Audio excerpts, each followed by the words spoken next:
Սա Գյումրին է։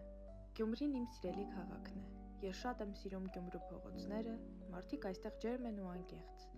Ուզում եմ ձեզ հետ կիսվել իմ սիրելի վայրերով Գյումրիում։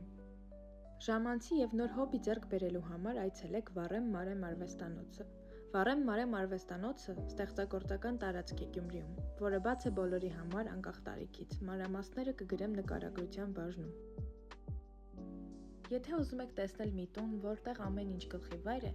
այցելեք Թարս ու Շիտակ թանգարան։ Սուրբ Յոթ Վերք եկեղեցին Գյումրու սիրտն է, գտնվում է Վարդանանց հրապարակում։ Եկեղեցին կանգուն է մնացել անգամ ամենածանր տարիներին։ Գյումրիում յուրահատուկ վայրերից մեկն է Սև Բերդը, հիանալի տեսարաններով և պատմական նշանակությամբ։ Գյումրու փողոցներն արդեն թանգարան են, յուրաքանչյուր մայթ հիշողություն է, յուրաքանչյուր պատ պատմություն, այստեղ կարիք չկա թանգարան մտնելու, որ զգաս մշակույթը, քայլիր պարզապես այս քաղաքով ու պատմությունը քայլում է քեզ հետ։